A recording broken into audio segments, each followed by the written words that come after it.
예, 마지막으로 비하인드 뉴스를 전해드리겠습니다.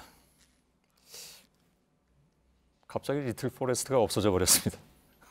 예. 시작할까요? 첫 번째 키워드는?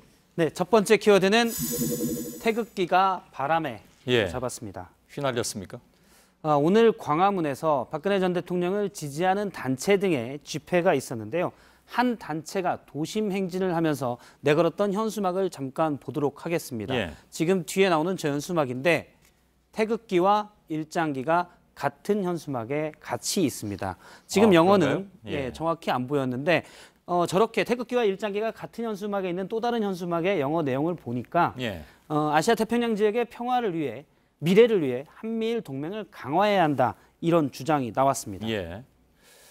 뭐 한미일 동맹은 동맹이고 오늘 근데 3.1절이라서 그렇습니다. 과연 저게 지금 그 적절한 것인가에 대해서는 좀 회의감이 많이 드네요. 예, 그렇습니다. 오늘 구구단체 회원들은 태극기를 많이 들고 집회에 나왔는데요. 또 다른 국기들도 많이 있습니다. 대형 성조기를 들고 나오기도 했고요. 역시 한미동맹을 얘기하려는 것으로 보이고요. 이스라엘 국기도 눈에 띄었습니다. 오늘 전에도 나왔었죠.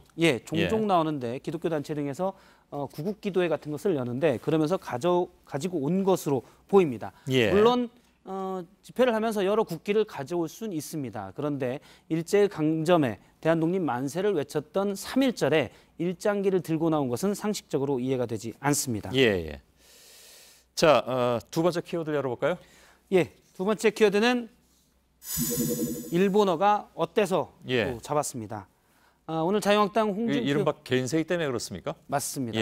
자유한국당의 홍준표 대표가 오래가네요. 이은재원의 겐세이 표현 논란에 대해서 입장을 밝혔습니다. 페이스북에 글을 올렸는데요. 막말 논란이 어이없다면서 세계화 시대에 다른 나라 언어는 되고 유독 일본어만 안 된다는 국민정서법을 고집하는 것이 옳지 않다 이렇게 주장을 했습니다. 그리고 다 우리말로 바꿀 양이면 최근 널리 사용하는 미투 운동도 나도 어떻다 이렇게 고쳐서 사용하지 않겠냐 이렇게 주장을 했습니다. 하지만 이는 언어의 사회성을 전혀 감안하지 않은 분석으로 보이는데요. 일단 겐세이란 표현은 일본 일제 강점기에 당시 당구를 치던 사람들이 쓰던 용어가 지금도 계속 남아있는 겁니다. 즉 일제 강점이 없었더라면 겐세이란 표현을 안 쓰고 수비나 견제 같은 표현을 썼을 수가 있습니다. 그래서 부적절한 일제 강점기의 잔재의 표현이 되는 거고요. 반면 미투 운동은 미국에서 시작된 사회운동을 일컫는 말이었는데 그 표현을 그대로 가져옴으로써 그 정신도 가져오는 그런 의미가 있습니다. 그 뭐 우리말로 고치는 게 좋다고 해도 미투 운동을 뭐 나도 그렇다 이렇게 고치는 건 조금 어색하긴 합니다.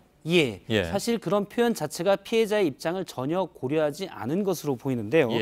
한 모 대학의 국어국문학과 교수는 직접적인 표현이 불편할 때 여기서 직접 언급하긴 그렇지만 여러 그런 표현들, 상황들이 있습니다. 그럴 때 일부러 외래어를 사용해서 해당 내용과 거리를 더 두고 완곡하게 표현하는 경우가 많다라고 했습니다. 미투 운동도 그런 방식이다라고 볼 수도 있고요. 홍 대표의 주장대로 미투 운동을 우리말로 나도 어떻다라고 바꾼다면 실제 미투 운동이 이렇게 확산되기도 쉽지 않았을 겁니다. 자, 세 번째 키워드 열어볼까요? 세 번째 키워드는 훌륭했던 대북 정책입니다. 이건 뭡니까? 어제 국회에서 민평당의 박지원 의원과 이낙연 국무총리가 이전 보수 정부 그러니까 박정희 전 대통령 때 7.49 남북 공동성명이 있었고 노태우 전 대통령 때 남북 기본 합의서를 합의했다면서 당시 보수 정권에서 대북 정책들이 훌륭했다라고 평가를 했습니다. 좀 의외인데요. 당시의 발언을 직접 들어보겠습니다. 총리는 이러한 보수 정권의 훌륭한 대북 정책을 어떻게 평가하십니까? 참 빛나는 업적이었다고 생각합니다. 지금 그 후신이 되어 있는 정당들이 그런 정신을 좀 대화 시도가 있긴 있었죠. 그렇습니다. 그 대북 정책이 다 훌륭했느냐라는 것에 대해서는 뭐 물론 이견이 있을 수도 있는 거고요. 그렇습니다. 박근혜 전 대통령의 경우 통일 대박론을 외쳤지만 예. 사실은 공허한 선언이었고요. 박지원 의원과 이낙연 총리가 저렇게 표현을 한 것은 예전에도 남북관계를 개선시키려는 시도들도 있었는데 예. 물론 다 성공한 건 아니지만 그런데 지금 당시의 후신인 보수야당이 왜 말을 바꾸냐를 우회적으로 비판하는 것으로 풀이됩니다. 예, 알겠습니다. 박성태 기자였습니다. 수고했습니다.